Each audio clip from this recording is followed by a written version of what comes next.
Decline कर रहा है कि ऐसे मैनुअल स्कैवेंजर वो लोग ज्यादा है। बिल्कुल बिल्कुल, आप ये भी लिख सकते हैं कि नहीं भी डिक्लाइन कर रहा है। और जो ये चीजें हो रही हैं कि इंटरकास्ट मैरिज वो कम ही हो रहा है।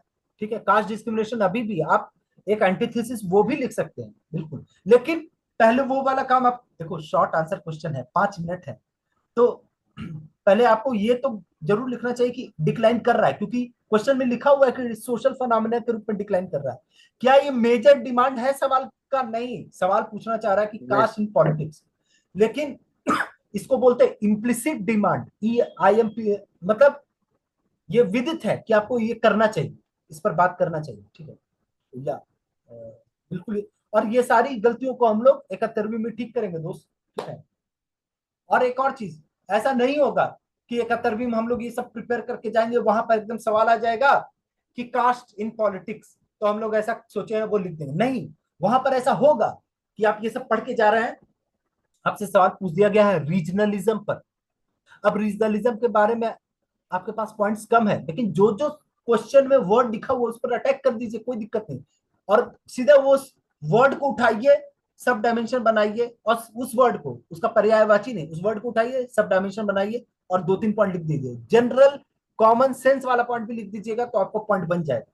ठीक है। और सर ये मतलब बीपीएससी में जैसे इतना हम लोग बात कर रहे हैं ये सब, मान लीजिए किसी क्वेश्चन में मिस विस भी हो गया 2-3 क्वेश्चन में, तो सिलेक्शन हो जाता है। हम तो बीपीएससी में देखे हैं कि कोई इम्प्लिसिट डिमांड नहीं लिखता है, कोई नहीं लिखता है। मतलब हम बहुत सारे टॉपर्स का देखे, तो इम्प्लिसिट डिमांड उतना नहीं लिखता है। क्वेश्चन आया, भर दिया। हालांकि अब जमाना चेंज हो रहा है, तो सिलेक्शन में वो सब टेंशन मत लो। ठीक है, हमको नहीं लगता सिलेक्शन में वो कोई दिक्कत है। जैसे कहाँ पर बोल रहे हैं, हम अपना बताते हैं, आर्टिकल 32 में हम लिखे what is known as heart and soul of constitution, बस। हम ये सब नहीं किए कि इश्यूज क्या है आर्टिकल 32। भाई ये सोचो थोड़ा कि आपके पास टाइम कम है, यूपीएससी में आपको 10 मार्क्स का सवाल आता है, तो 7-8 मिनट लगा देते हैं लोग। और आपको सर यहाँ एक चीज और पूछना है, एक चीज और पूछना है। जैसे आर्टिकल 32 वाला क्वेश्चन है, what is heart and soul. हमको ऐसा आइडियली लगता है कि उसका ये उसको बोलना था ना कि रूल ऑफ लॉ होगा, टिरेनी खत्म करेगा। बट बहुत लोग का दिख रहा है ना कुछ मॉडल आंसर में कि एक पेज रिट लिख रहे हैं लोग कि ये रिट है वो रूट है, मतलब एक पेज, मतलब आइडियल कंटेंट क्या है इसका? आइडियल कंटेंट हम पहली बार में ही सुने थे। कुछ लोग बोलते हैं पूरा सारा रिट का मेंशन कर दो, बिल्कुल नहीं, रिट का यहाँ मेंशन करना ही नहीं था। हम अब मेरा मार्क्स कमाया जाए तो अलग बात है, लेकिन हम क्या लिखे हैं, हम लिखे हैं हार्ट एंड सोल में क्यों, it protects our fundamental rights. दूसरा, establishes judiciary as guardian of fundamental rights because judiciary enforce करता है। Third, ensures enforceability of fundamental rights। Fourth, protection of vulnerable section. अब protection of vulnerable sections direct point नहीं था, तो हम वहां पर एग्जांपल डाल दिए बंधुआ Mukti Morcha case, so that थोड़ा मैनेज करें उस पॉइंट को। और क्या डाले, हाँ फिर ये एक में लिखे writ powers, example habeas corpus. हम डिफरेंट टाइप्स ऑफ रिट्स उसमें मेंशन नहीं किए, क्योंकि क्वेश्चन का डिमांड मेरे हिसाब से रिट के बारे में नहीं था, इसीलिए तो बोल रहे हैं सर मैं। हमको ऐसा, सर हमको लगता है कि रिट हमको लगता है इंट्रोडक्शन में लिख देना चाहिए इसके। मेरे हिसाब से यहाँ सर रिट मेरे का, को क्या लग रहा था कि इसका एग्जाम्पल में भी लिख सकते थे, लाइक ये हाँ फंडामेंटल राइट को बचाता है, तो एग्जाम्पल में लिख सकते, फॉर एग्जाम्पल हैवियस कॉर्पस जो है बुलवार्क हाँ, है अगेंस्ट आर्बिट्री डिटेंशन। हम इनफैक्ट यही किए हैं, हम लिखे contains writ powers, example habeas corpus gives right to personal liberty and freedom, ये कर दिए। तो रिट का हम सिर्फ उतना ही मेंशन किए, लेकिन जब हम एग्जाम देकर आए तो कोचिंग वाला सब टाइप्स ऑफ रिट्स लिखना है। देखो भाई, कल को नंबर ज्यादा आ जाए। सर सर वो आ, लोग मॉडल आंसर में लिख रहे हैं। हाँ, मॉडल आंसर तो हम लोग को देखते नहीं है, तो कल को उन लोग का नंबर ज्यादा आ जाए पेज भरने के चलते, वो अलग बात है, लेकिन रिट नहीं लिखना था। रिट कौन बात का लिखना था यार, रिट तो एक एडमिनिस्ट्रेटिव टूल है जुडिशरी के पास। बताओ, ये बताओ, को वारंटो से कौन सा फंडामेंटल राइट सिक्योर हो रहा है? नहीं, कुछ नहीं। वो नहीं। तो को वारंटो है भैया, कोई ऑफिस में ज्यादा दिन है उसको हटाओ बिकॉज वो एलिजिबल नहीं है।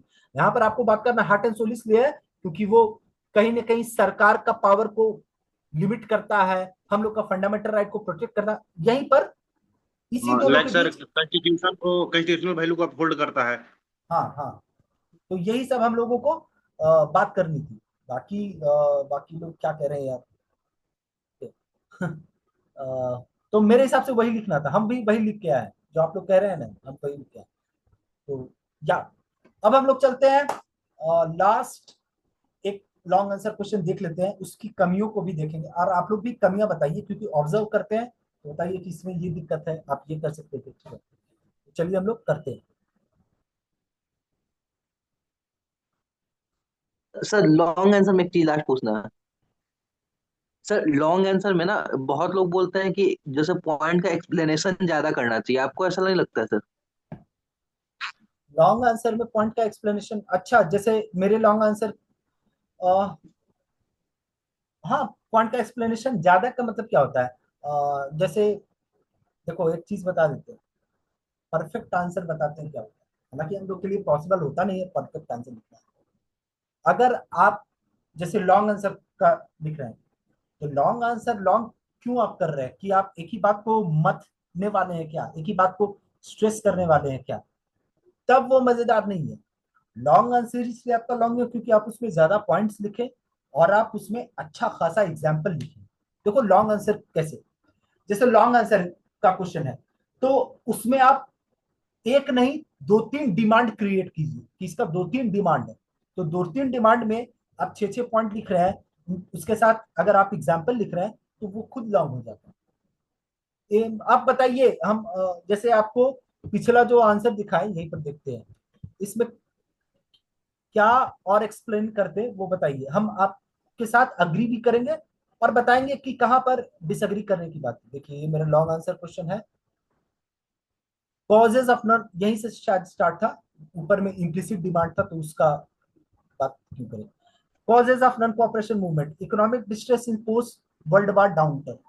अब इसके बाद अगर आप ये लिख रहे हैं ना कि इन्फ्लेशन था, अनएम्प्लॉयमेंट था, इसके चलते लोगों को दिक्कत हो रही थी, तो लोगों को दिक्कत हो रही थी ये जरूरी नहीं है लिखना, क्योंकि इकोनॉमिक डिस्ट्रेस का मतलब होता ही है। हाँ एग्जाम्पल में आप यहाँ लिख सकते थे इकोनॉमिक डिस्ट्रेस के एग्जाम्पल में पॉवर्टी एंड अनएम्प्लॉयमेंट। दूसरा जलियांवाला बाग मैसेकर, दूसरा जलियांवाला बाग मैसेकर एक्सप्लेनेशन में आप क्या लिखना चाहिए था, हम नहीं लिखते, हमको कोई कितना भी बोल दे कि आपको लिखना चाहिए था कि 13 अप्रैल 1919 को इतने लोग मारे गए, नहीं हम नहीं लिखते, हम जलियांवाला बाग मैसेकर हो गया। क्यों, क्योंकि अगर हम एक्सप्लेन करने लगेंगे ना दोस्त, तो पहली बात तो वो मेरे हिसाब से नीडेड नहीं है। क्यों नीडेड नहीं, कोई भी लॉन्ग आंसर क्वेश्चन लॉन्ग इसलिए नहीं होता कि वो बोल रहा है कि आप एकदम उसके डेप्थ में चले जाओ, नहीं, वो बोल रहा है कि आप इसका डिफरेंट डिफरेंट बात बताओ। देखो लॉन्ग आंसर में क्या पूछ रहा है, कॉजेस पूछ रहा है, इंपैक्ट पूछ रहा है, लिमिटेशंस पूछ रहा है। अगर हम एक्सप्लेन करते तो क्या मेरा 5-6 पेज में हो पाता, नहीं हो पाता। तो क्या करना पड़ता है हमको, अपने पॉइंट को कम करना पड़ता। तो एक बात बताओ, पॉइंट को कम कर देंगे तो मेरा आंसर में जान रहेगा। हम ये सिर्फ 3 इम्पैक्ट लिख के आए, अब पूरा एक्सप्लेन किए, और कोई लड़का कॉजेज में 4-5-6 कॉज लिख के आया है, 6 कॉज लिख के आया है, 6 6 पॉइंट, और मेथड्स में 6 6 मेथड, 6 6 12, और लिमिटेशंस नहीं, इम्पैक्ट में 6 6 12 और 6 18, 18 पॉइंट को लिख रहा है मेन डिमांड में, ऊपर से इम्प्लिसिट डिमांड और लिमिटेशन जो पूछा नहीं गया था डाल दिए। तो 20 पॉइंट को लिख रहा है, और एग्जाम्पल के साथ, कहीं कहीं एक लाइन का एक्सप्लेनेशन के साथ। वो आपको पसंद है, या आप 5-6 पॉइंट लिखना चाहते हैं अपने पूरे आंसर में और भरदम एक्सप्लेनेशन। अब भरदम एक्सप्लेनेशन क्या करिएगा यार, जलियांवाला बाग मैसेकर में कितने लोग मारे गए, कैसे क्या हुआ, वो रिक्वायर्ड नहीं है। कॉजेस सिर्फ आपको बताना है जलियांवाला मैसेकर, ज्यादा से ज्यादा आपको एक्सप्लेन कर रहे हैं तो एरो बना के दिखा दो पब्लिक एंगर, बस। अगर आप ज्यादा एक्सप्लेन करेंगे ना, तो इतना फर्टाइल आपका दिमाग नहीं होगा कि आप ज्यादा पॉइंट जनरेट कर पाए। और अब देख लो कितना पेज हम लिखे हैं, अब देखो कोई ज्यादा एक्सप्लेनेशन नहीं किए, लेकिन हम कितना पेज लिखे हैं दिखाते हैं 1 पेज, ये तो हड़बड़ी में गलत कोट लिख दिए थे। 2 page, 2 page, 3 page, 3 page, 4 page, 5 page, sixth page है, सिक्स्थ पेज। अब 6 पेज का आंसर लिखे हैं। अगर हम इसका एक्सप्लेनेशन करते तो क्या पॉसिबल था हम वो इसके साथ जस्टिस करना? पॉसिबल नहीं था। और तुम देखो हम जो पॉइंट्स लिखे हैं वो सेल्फ एक्सप्लेन्ड है। Jallianwala Bagh massacre self explained है। उसमें आप प्लीज मॉडल आंसर को वो मत देखना, वो जो पूरा एक्सप्लेन कर रहा है, क्योंकि आपको उतना जगह नहीं होता, उतना टाइम भी नहीं होता है। ठीक है, मेरे हिसाब से ज्यादा पॉइंट्स आपको ज्यादा मार्क्स फेच करता है। और ऐसा कौन सा डेप्थ वाला बात पूछ रहा था कॉजेज। तो कॉजेज आपको शॉर्ट में पूछेगा आप वही लिखिएगा, लॉन्ग में पूछेगा वही लिखेगा। यही हुआ कि आपसे ज्यादा चीजें पूछ रहा है, कॉजेज भी पूछ रहा है, इम्पैक्ट भी पूछ रहा है, लिमिटेशन भी पूछ रहा है, सिग्निफिकेंस भी पूछ रहा है, मेथड मेथड्स भी पूछ रहा है। तो टोटल हम इम्प्लिसिट डिमांड और एक्सप्लिसिट डिमांड मिला के जानते हो हम कितना पॉइंट लिखे? 25 पॉइंट लिखे, 25 पॉइंट। और एग्जाम्पल के साथ, एग्जाम्पल का जानते हो क्या यूज होता है? एग्जाम्पल अगर आप लिख दिए ना तो आपको ज्यादा बकवास करने की जरूरत नहीं है, बहुत शानदार चीज होता है एग्जाम्पल। तो मेरे हिसाब से आप वो करिएगा जो मैंने कहा, ज्यादा पॉइंट जनरेट करिए, आपका पेज भर रहा है और आप बकवास भी नहीं कर रहे, क्योंकि जब आप एक्सप्लेन करने लगते हैं ना 2 पॉइंट से ज्यादा, जैसे हम लिखे ना वहां economic distress, example poverty unemployment, उससे ज्यादा अगर आप लिख रहे हैं ना कि people were suffering from poverty and hunger, this was causing unrest in the country, not needed, unnecessary lines, आपका स्पेस खत्म कर रहा है। और आप क्या कर रहे हो ना, देखो आपका जो जीएस का आंसर है ना वो एकदम रील की तरह होना चाहिए, एक रील के बाद दूसरा पॉइंट, दूसरे के बाद तीसरा पॉइंट, एकदम खटाक खटाक। हम लोगों को इतना ऑब्जेक्टिव बना देना है, इतना पेपर चेक करना है एग्जामिनर को, उसका काम आसान बनाना है। काम आसान कैसे? खटाक खटाक 1 2 3 4 5 6 7 8 9 10 11 12 पॉइंट, एकदम खुश, वो बंदा खुश कि उसको ज्यादा तुम दौड़ा नहीं रहे हो। अगर तुम एग्जाम, ये मेरा अपना एक्सपीरियंस है as an examiner, sorry as an evaluator and then as a teacher. अगर आप एग्जामिनर को दौड़ाइएगा अपना आंसर को चेक करवाने में कि एकदम उसको ढूंढना पड़ रहा है आपका पॉइंट, तब आप खराब कर रहे हैं, आपका आंसर में कमी है। उसी को तो प्रेजेंटेशन बोलते हैं यार। इनफैक्ट इसीलिए तो लोग बोलते हैं कीवर्ड्स यूज करना चाहिए। जैसे आप ऐसे लिखोगे चंपारण सत्याग्रह का सिग्निफिकेंस कि more and more farmers now started joining the freedom struggle, ये इतना लंबा मत खींचो, एग्जामिनर को टेंशन मत दो, सीधा लिखो integration of farmers in freedom struggle. दूसरा point, Champaran became hub of national movement. तीसरा पॉइंट, ऐसे खटाक खटाक खटाक। आपने सुना होगा टॉपर्स भी कहते हैं यूपीएससी को toppers, simple and small sentences, small and simple sentences. आप उसको ज्यादा कहानी में मत ले जाइए, कहानी करना है तो आप ऐसे लिखिए। ओके, मेरा ये कहना है। और आपका कोई सवाल आंसर राइटिंग के बारे में? अगर नहीं है सवाल तो हम लोग लास्ट आंसर देख लेते हैं कि उसमें क्या होना चाहिए था, क्या नहीं होना चाहिए। चलिए,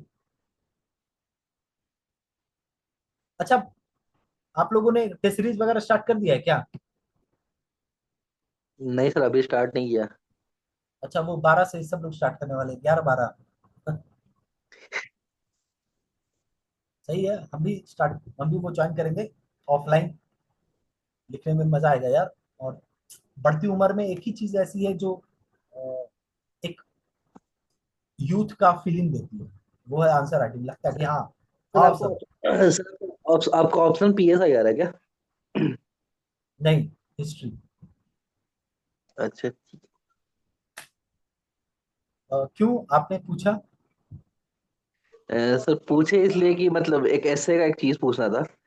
एक इस बारे से जो था ना कि जैसा बिया बोई वो वैसा मतलब फल मिली वाला जो था, तो उसमें ना मतलब इस टाइप चीज बैकफायर कर जाता है क्या? एक छोटा सा नहीं, एंटीथेसिस हम इसमें लेके आए हम थे। पहले ही बता रहे हैं, पहले ही बता रहे हैं, अगर आपने मैकियावेली पॉलिटिकल फिलोसफर्स को कोट किया है फायदा करेगा। यूपीएससी लव्स हम बता रहे, इंटेलेक्चुअलिज्म। हम क्या क्या इसमें क्या है ना कि सर जैसा बिया वो वैसा होगा जो होता है। तो इसका एक छोटा सा एंटीथेसिस हम ये किए थे ना कि मैकियावेली का थ्योरी ऑफ लक था कि सब कुछ करने के सही बाद है, भी फेल कर सकता है।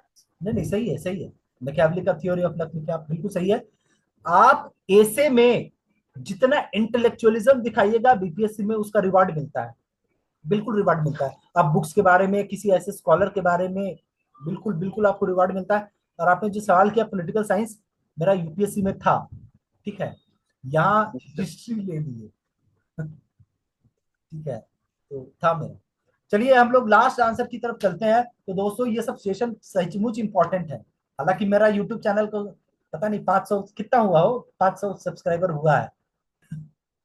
और पता है मेरे यूट्यूब में व्यूज भी आता है किस बात पर, जो कटअप वाला वीडियो बनाते हैं ना, तो खटा खट इसको खड़ा अपलोड कर खट। दीजिएगा यूट्यूब पे, रिकॉर्डिंग जो है ना इसका अपलोड कर दीजिएगा। हाँ हाँ हाँ। तो चलिए हम लोग लास्ट आंसर देखते हैं, लॉन्ग आंसर क्वेश्चन। उसको देखते हैं, क्वेश्चन देखते हैं यार। और देखो एक और चीज, हम लोग कितना भी यहाँ पर ज्ञानी बाबा बन ले, आपका 71वां में कुछ ना कुछ गलती तो फिर से होगा यार। इवन अगर आप रैंक 1 भी लाइएगा ना कुछ गलती होगा। हम लोग का फर्ज क्या है कि गलतियों को कम करना, बस वही फर्ज है। अब देखो ये सवाल, हम लोगों का नोट्स रहता क्या है, हम एकदम स्टूडेंट पर्सपेक्टिव से बता रहे हैं क्योंकि हम आजकल स्टूडेंट बने हुए हैं। स्वदेशी मूवमेंट का मेरे पास एज ए स्टूडेंट एक नोट्स है बीपीएससी के लिए। उसमें हम क्या रखे हैं, कॉजेस ऑफ स्वदेशी मूवमेंट, इंपैक्ट ऑफ स्वदेशी मूवमेंट और वीकनेस रखे हैं। अब मेरा दिमाग ये रट चुका है। हुआ ये कि सवाल कॉजेज और इंपैक्ट आया नहीं, सवाल कुछ थोड़ा सा घुमाया हुआ, थोड़ा सा, एकदम घबराने वाला नहीं है। स्वदेशी मूवमेंट दो limited in immediate success let the foundation for future nationalist movements. इसका मतलब दो इंपॉर्टेंट चीजें हैं। डिमांड 1 क्या है कि इसका लिमिटेड था immediate success, demand 1 limited in immediate success. Demand 2 क्या है, लेकिन स्वदेशी मूवमेंट का फ्यूचर नेशनलिस्ट मूवमेंट्स पर इंपैक्ट पड़ा, वो फाउंडेशन क्रिएट करता है। ठीक है, अब मेरा नोट्स क्या है, मेरा नोट्स में कॉजेज, इंपैक्ट और वीकनेस। तो जल्दी जल्दी मेरा दिमाग कलेक्ट करेगा, उतना टाइम भी नहीं है एग्जाम में कि यार क्या करे क्या करे क्या करे, कॉजेज लिख दे क्या, इंपैक्ट लिख दे क्या, अच्छा वीकनेसेस लगता है ये पूछ रहा है। हाँ सही बात है, ये वीकनेसेस पूछ रहा है। लिमिटेड इन इमीडिएट सक्सेस, लेकिन जब भी आप इसका लिमिटेड, तो आप करिएगा क्या, एकदम मॉडल आपको बात बता रहे हैं भाई, एकदम यूपीएससी का तरीका बता रहे हैं। आप इंट्रोडक्शन लिखिएगा, इंट्रोडक्शन लिखने के बाद सीधा एक सब हेडिंग बनाइएगा। आप ये बिल्कुल मत लिखिएगा वीकनेसेस ऑफ स्वदेशी मूवमेंट, बिल्कुल नहीं। आप यहां पर लिखिएगा स्वदेशी movement limited in immediate success. जो भी क्वेश्चन का फ्रेज है ना, सब हेडिंग उसी का बनाना चाहिए। क्यों, ये एग्जामिनर को एकदम प्रिसाइज, जो बोलते हैं बुल्स आई हिट करता है, एकदम प्रिसाइज अटैक करता है, और आपका दिमाग को भी प्रिसाइज हिट करेगा। लिमिटेड इन इमीडिएट सक्सेस, इसके बारे में बात करनी है। अब आप बोलिएगा कि सर इसमें हम क्या बोले कि लिमिटेड इमीडिएट सक्सेस मतलब इसका वीकनेस ही बताएंगे। हाँ, इसका वीकनेस ही बताना है, और इसका वीकनेस में क्यों ये इमीडिएट, क्यों इसको सक्सेस नहीं मिला, वही सब बताना है। बिल्कुल। फिर दूसरा आपको डिमांड क्या बताना है, foundation for future nationalist movements. तो दूसरा सब हेडिंग आप ऐसे बनाइएगा, दूसरा सब हेडिंग, अरे यार तो हैंडल भी नहीं करना था। कोरोना के समय इसीलिए पता है मेरा बिजनेस खराब हो गया, क्योंकि हम जाते ही नहीं, मतलब हम ऑनलाइन करते ही नहीं। हाँ ठीक, लिमिटेड इन इमीडिएट सक्सेस, हाँ foundation for future nationalist movement में देखो ऐसा बना देंगे। अरे रुक जाओ यार, क्या कर रहा हूँ, जगह मिला, दिख ही रहा होगा यहाँ पर, स्वदेशी movement foundation for future nationalist movement. और ये सब सोचना और लिखना आपको एग्जाम में एक साथ है। आपको 10 से 15 सेकंड 20 सेकंड लीजिए आप सोचने के लिए, क्या आप फ्रेम करेंगे। और वो सोचिएगा कैसे, वो सोचिएगा जैसे ही क्वेश्चन आएगा ना दोस्त, तो आप अंडरलाइन करने लगेगा।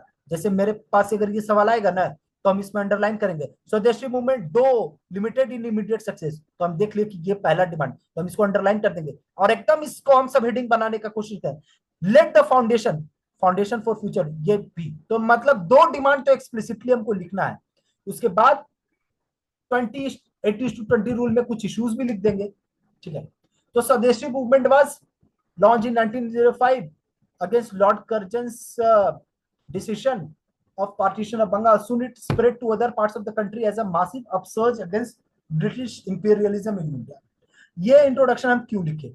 इस इंट्रोडक्शन को लिखने के पीछे हमको चूंकि अभी टेस्ट ऐसे ही दे दिए थे बिना पढ़े ही, तो हमको इसका इंट्रोडक्शन रटे नहीं थे, ठीक, रटे नहीं थे, लेकिन हमको कुछ तो ऐसा करना था कि हमको ये दिखाना था कि भाई ये मतलब कुछ मतलब बड़ा बड़ा चीज था, तो हम ज्यादा कुछ बढ़िया सोच नहीं पाए। लेकिन हाइंडसाइट में हम सोचते हैं कि हमको कुछ इस तरह से लिखना चाहिए था कि दो Swadeshi movement fail to achieve Swaraj but it created, हालांकि वो कंफ्यूजन लिखे हैं, हमको कुछ ऐसा लिखना चाहिए था, स्वदेशी movement was a watershed moment in Indian freedom struggle. Watershed का मतलब एकदम सिग्निफिकेंट मोमेंट, कुछ ऐसा। लेकिन चलो उस तरह का वर्ड्स यूज नहीं किए, और ठीक है, तो एग्जाम सिचुएशन में इसको बोला जाएगा एवरेज इंट्रोडक्शन। कॉजेज ऑफ स्वदेशी मूवमेंट हम क्यों लिखे? कॉजेज ऑफ स्वदेशी मूवमेंट हम इसलिए लिखे क्योंकि क्वेश्चन लॉन्ग आंसर क्वेश्चन है, उसमें दो ही डिमांड पूछा गया है, तो अगर दो ही डिमांड को लेके चलेंगे तो मेरा पेज फिलअप होगा नहीं। दूसरी बात कि स्वदेशी मूवमेंट की जब चर्चा हो रही है तो थोड़ा सा उसका कॉजेज बताना चाहिए। कोई भी मूवमेंट है उसका चर्चा हो रहा है, तो आप बिना उसका कॉजेज बताए आपका ज्ञान परिलक्षित होता नहीं। ऊपर से ये लॉन्ग आंसर क्वेश्चन, तो क्या ये पूछा गया है? नहीं, लेकिन ये वैल्यू एडिशन बोला जाएगा।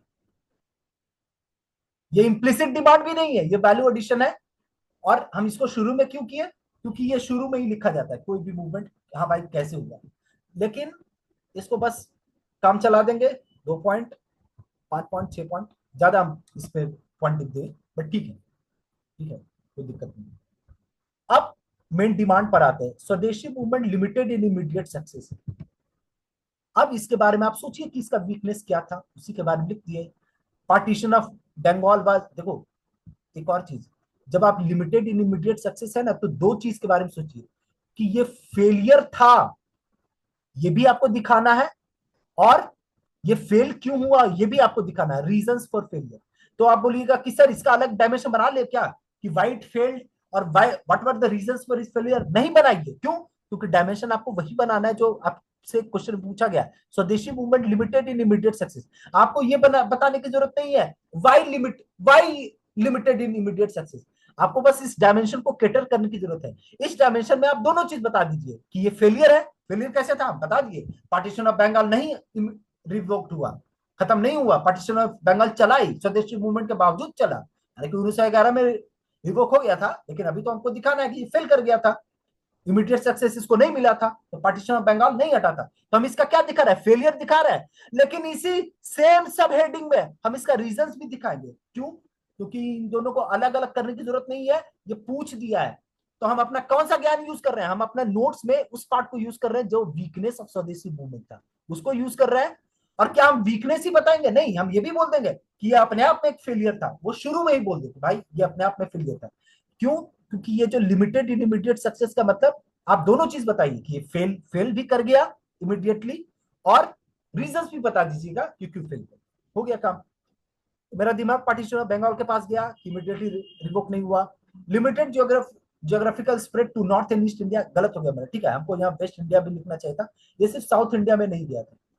बट भावना सही है, हम अपने आप को जस्टिफाई नहीं कर रहे, यहाँ पर ये थोड़ा इनएक्यूरेट है, बट भावना सही है, ठीक है, भावना का मार्क्स यहाँ मिल जाएगा, लिमिटेड ज्योग्राफिकल स्प्रेड ठीक ठाक मिल जाएगा।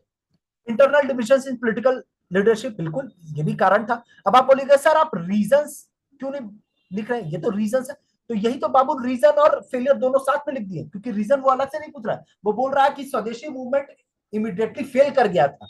अब उसके बारे में वो आगे ये नहीं बोल रहा क्यों फेल किया, वो सिर्फ एक कोटेशन यूज कर रहा है, तो उस कोटेशन में सारी चीजों को हम अब रीजंस की बात कर रहे हैं। Natural loss of momentum by 1908 1909, ये क्या पॉइंट गलत है? नहीं, सही पॉइंट है, ये हर मूवमेंट के साथ होता है, 1-2 साल में सारा मूवमेंट नेचुरल लॉस हो जाता है। क्या ये पॉइंट बहुत ही शानदार पॉइंट है? नहीं। क्या ये पॉइंट गलत है? नहीं, गलत नहीं है। तो जो गलत नहीं है वो चलेगा, वो आपका पॉइंट बढ़ा रहा है, आपको मार्क्स मिल रहा है, और ये बात भी सही है, 1908 1909 में कम हो जाता है। सोशल स्प्रेड, हाँ ये अब आप लोग बोलिएगा इसमें क्या एक्सप्लेन करें, बिल्कुल एक्सप्लेन मत करिए। इसका सोशल स्प्रेड था कि ये रूरल पॉपुलेशन के बीच नहीं गया था, सिर्फ अर्बन और एजुकेटेड पीपल के बीच था, बस ये सेल्फ एक्सप्लेनेटरी है यार।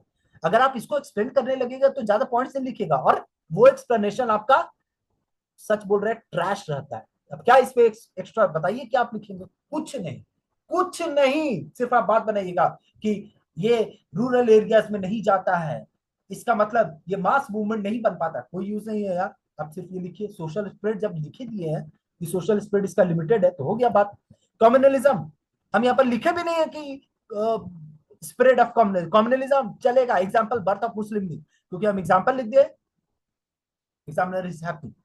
नैरो रीच, एग्जांपल आपको सारे पॉइंट्स में नहीं लिखना है, पॉसिबल भी नहीं है और आपको लिखना भी नहीं चाहिए। Narrow reach, non participation of workers and patients, हाँ ये भी बात सही है, और इसका रीजंस, हाँ हो गया। तो इसमें हम क्या बता दिए, हम इसमें दोनों चीज बता दी कि फेल स्वदे। अब फिर से इसका देख लो टाइटल, टाइटल इसको जस्टिफाई कर रहा है, स्वदेशी movement limited in immediate success, बिल्कुल जस्टिफाई कर रहा है। ये लिमिटेड था, ये भी हम बता दिए, इसके रीजंस क्या थे ये भी बता दिए, लेकिन रीजंस का अलग डैमेज, अलग सब हेडिंग नहीं बनाया, क्योंकि एक ही सब हेडिंग में हमको सारा डालना है।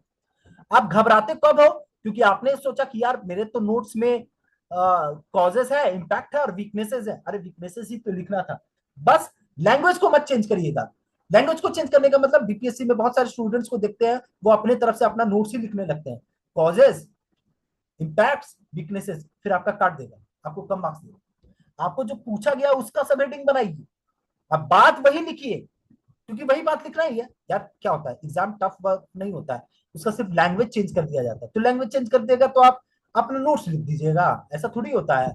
आपको जो पता है वही लिखिए, लेकिन सब हेडिंग के अंदर अप्रोप्रिएट बात, ठीक है। अब दूसरा, स्वदेशी मूवमेंट कैसे फ्यूचर मूवमेंट्स का फाउंडेशन ले डाउन किया, न्यू लीडरशिप, जैसे एक्सट्रीमिस्ट बाल गंगाधर तिलक, ऐसे लोगों का आगाज हुआ इंडियन पॉलिटिक्स में, mass participation, students and women, birth of new strategies, swadeshi and boycott का बर्थ हुआ।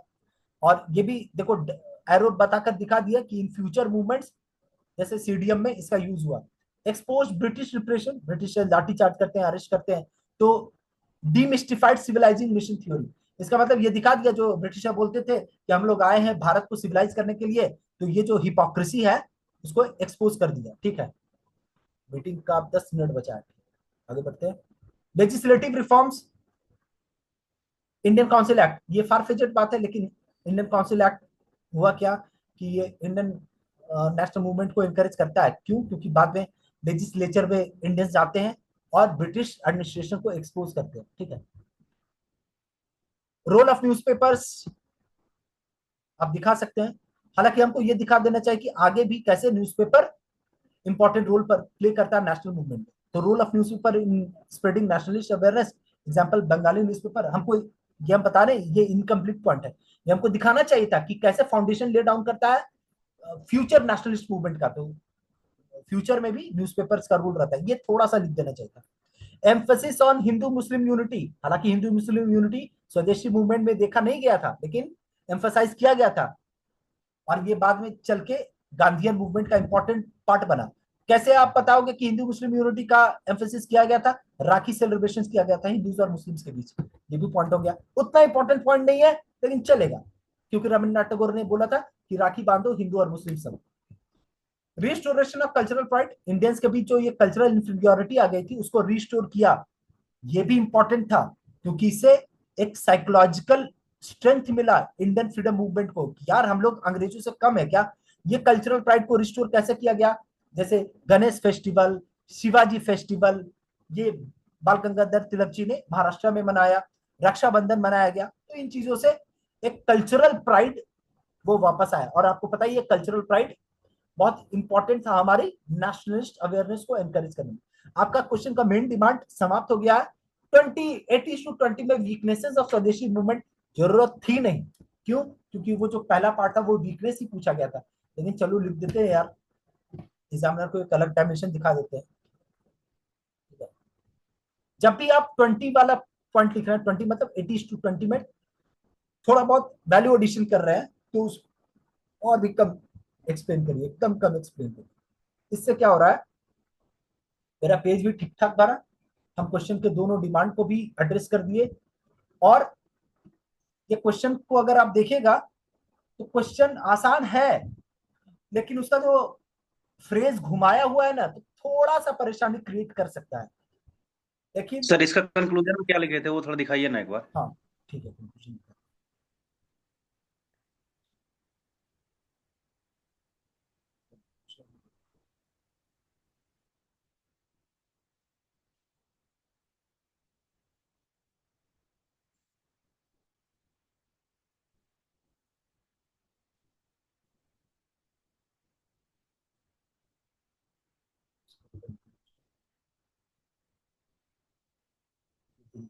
हाँ, despite of its limitations, the Swadeshi movement was a watershed moment in national history.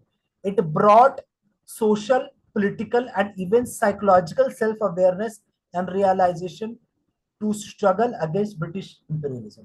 ठीक है, इसमें एक अच्छा कंक्लूजन दे दें आपको, अभी हमको याद आ रहा है। देखो यार, एग्जाम के समय, टेस्ट के समय सब ज्ञान आदमी का भूल जाता है, 3 घंटा वाला टेस्ट रहता ही है ऐसा।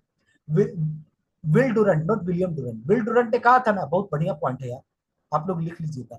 इट वाज इन 1905, एक्चुअली इसको गलती से हम एनसीएम में यूज कर लिए थे भाई। It was in 1905 that Indian revolution began. Will Durant कौन थे? विल डूरांट अमेरिकन हिस्टोरियन थे। अगर ये आप कंक्लूजन में ये भी ऐड कर दीजिएगा तो आपका कंक्लूजन होगा। देखिए, कंक्लूजन आप, इंट्रोडक्शन कंक्लूजन आप इंपॉर्टेंट जो टॉपिक्स का है वो रटिएगा, लेकिन एनसीएम कभी भी पूछा नहीं गया बीपीएससी में। तो मेरा सलाह क्या सर होगा? मैंने आपका कॉपी देखा था सर, तो उसमें ना आपका आंसर में एक चीज मैंने ऑब्जर्व किया कि आप ना करेंट पर्सपेक्टिव थोड़ा सा डाल देते हैं हिस्ट्री वाले हाँ क्वेश्चन में भी। हाँ हाँ, तो थोड़ा मैं ये बोल रहा था ना कि मजेदार बनाने के इसमें, लिए। तो इसमें भी तो ये डाल सकते हैं ना, लाइक सर अभी जो ग्लोबल ऑर्डर जो डिसरप्ट हुआ है ट्रेड टैरिफ को लेके, तो उसमें भी इंडिया का जो सेल्फ रिलायंस वाला जो कंसेप्ट है वो भी तो कहीं ना कहीं जो इंस्पिरेशन यहाँ से ले रहा है, तो उसमें भी तो एक कर सकते हैं ना ये बात। मतलब बिल्कुल आप कर सकते हैं, बहुत बढ़िया। हम ये सब मुंडा रिवोल्ट वगैरह में डाल देते हैं कि जनजातीय गौरव दिवस 15 नवंबर को मनाया जाता है इसी रूट में। तो हाँ, अब बिल्कुल अगर आप करंट वगैरह ऐड कर देते हैं ना, तो बिल्कुल कर सकते हैं। मेरा बस ये सुझाव होगा, एग्जाम में प्रैक्टिकल बात अब करते हैं। एग्जाम में 50% क्वेश्चन का इंट्रोडक्शन कंक्लूजन आपके पास पहले से नहीं रहेगा, क्योंकि जरूरी नहीं कि आपके पास उसका नोट्स होगा, क्योंकि जरूरी नहीं कि आपके नोट से सवाल आए। ठीक है, तो ऐसी सिचुएशन में आइडियल इंट्रोडक्शन, आइडियल कंक्लूजन की तरफ आप नहीं भाग सकते। हाँ, संथाल रिपोर्ट पहले से पता है तो इंट्रोडक्शन कंक्लूजन पहले से करके जाओ, लेकिन बहुत सारे सवाल ऐसे आएंगे, कम से कम 20 से 30% जिसका आपके पास नहीं है। तो मैनेज करो कि कम से कम कैसे मैनेज कर सकते हो। कंक्लूजन लिखने का तो एक तरीका हमको पता है, क्या तरीका है। जो भी आप लिखे हैं ना, फर्स्ट पैराग्राफ से लेकर अपने आंसर में जो भी सब हेडिंग बनाए है ना, उसी सब हेडिंग का सिनोनिम आप लिख दीजिए, आप एक बेटर कंक्लूजन लिखिएगा। जैसे 1857 रिवोल्ट में हम कॉजेस लिखे हैं, अचीवमेंट्स लिखे हैं, लिमिटेशंस लिखे हैं। तो आप कंक्लूजन कंक्लूजन का ये आपको थंब रूल बता रहे हैं। इंट्रोडक्शन सिर्फ रख के चले जाइए, कंक्लूजन में क्या कीजिएगा ना, और आपको एकदम बता रहे हैं, बढ़िया लगेगा, दिखेगा इसमें भाई यार एकदम हॉलिस्टिक। तो शुरू में क्या लिखे थे आप? कॉजेस लिखे थे, अपना सब हेडिंग देख लीजिए, कॉजेस हम लिखे थे। The thus the revolt of 1857 was caused by socio-economic disruption of the country. Though the revolt suffered from certain weaknesses, however, certain weaknesses, एक important weakness बताइए, क्योंकि आप आंसर थोड़ी लिख रहे हैं। एक वीकनेस, क्योंकि आप अगला वीकनेस उसमें लिखें। तो the revolt suffered from certain weaknesses like like lack of command. However, अब सिग्निफिकेंस वाला पार्ट में जाइए, जो सबसे इंपॉर्टेंट पॉइंट है, वो पॉइंट मत लिख दीजिएगा, उसका सिनोनिम या उसी के भावना वाला, उसी के स्पिरिट वाला। But however the 1857 revolt proved to be a watershed moment. That's why uh, Veer Savarkar wrote that 1857 revolt was first bar of Indian independence. किए क्या? एक स्कॉलर ऐड कर लिए, और ऊपर का ही जो सब डिविजन हम अपने आंसर में लिखे थे उसी सब डिविजन का एक एक लाइन बना दिए, सिनोनिम बना के, अपने वर्ड में बना के, और लास्ट में एक स्कॉलर को ऐड कर दिए। इससे बेटर कंक्लूजन नहीं होता है, ठीक है। हाँ, अगर आप उसमें करंट वगैरह ऐड कर सकते हो तो वो तो और भी बढ़िया हो गया, लेकिन अगर आप कंक्लूजन भूल रहे हैं तो ये वाला करिएगा, बहुत फायदा करेगा। आप समझ रहे हैं हम क्या बोले? कोई भी क्वेश्चन में आप जो सारा डायमेंशन लिखे हैं उसी डायमेंशन से एक एक पॉइंट निकालिए और कंक्लूजन में डाल दीजिए। आपका 3-4 लाइन का कंक्लूजन भी बन गया और बड़ा हॉलिस्टिक। लेकिन वो निकाल के डालिएगा तो थोड़ा वर्ड चेंज कर दीजिएगा और लास्ट में एक स्कॉलर ऐड कर दीजिएगा। Perfect conclusion. क्योंकि कंक्लूजन में आपने क्या किया, आपने समराइज कर दिया पूरा, और अच्छे से समराइज कर दिया, और वही होता है कंक्लूजन। तो दोस्तों, अब बाकी है सिर्फ 1.5 मिनट। तो आज यही रहा। बढ़िया लगा आप लोगों सर से बात मेंस का करके। रिजल्ट कब आ रहा है? बताइए सर, अच्छा लगा। मेंस का रिजल्ट यार, कुछ लोग तो बोल रहे हैं जल्दी आने वाला है। तो हम एक्चुअली इतना पता ही किए है ना कि हम फ्रस्ट्रेट हो गए। और जब भी रिजल्ट आने को रहता है तो आपको ये लगता है कि मेरा तो नहीं होने वाला, तो हम थोड़ा इसीलिए साइड साइड हो गए प्रोसेस से। लेकिन 71वां को खोदना है। सर एक चीज और पूछना था कि कुछ कुछ जो टॉपिक है like Bihar specific, like role of Sahajanand Saraswati in Bihar Kisan movement, तो इसका सर मटेरियल हमें कहाँ से नोट्स बना है? ये मुझे ना थोड़ा मिल भी रहा है ना तो बढ़िया नहीं मिल रहा है। फिर चैट जीपीटी पे चले जाएगा क्या फिर? बेस्ट है, बेस्ट है। कि जो भी मटेरियल ये मार्केट में देखते हो ना उसमें कोई दम नहीं रहता है। हाँ। और जो भी मटेरियल तुमको कम मिलता है ना वो कम मिलता है क्योंकि कम है ही बात। तो बात ही कम है, 3-4 तो बात है। बुक क्या लिखे, बिहार किसान सभा, बकश्त मूवमेंट, इंडियन किसान सभा, और थोड़ा बहुत एनसीएम के समय स्वराज फंड कलेक्ट किए थे बस। और बकश्त मूवमेंट और डेथ के पहले वो जमींदारी अबॉलिशन ये सब का बात करके बस उसी में आपको बात घुमाना है। और एक सुभाष चंद्र बोस का कोट है उनके बारे में। अब आपके पास 1 मिनट भी नहीं बचा, खुद सेशन एंड हो जाएगा।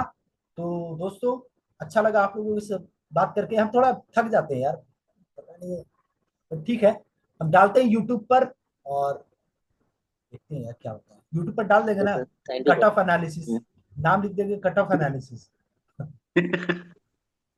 सर। तब व्यूज आएगा। और आप लोग को बता रहा है किसी कोचिंग के चक्कर में मत पड़िएगा, क्लासेस क्लासेस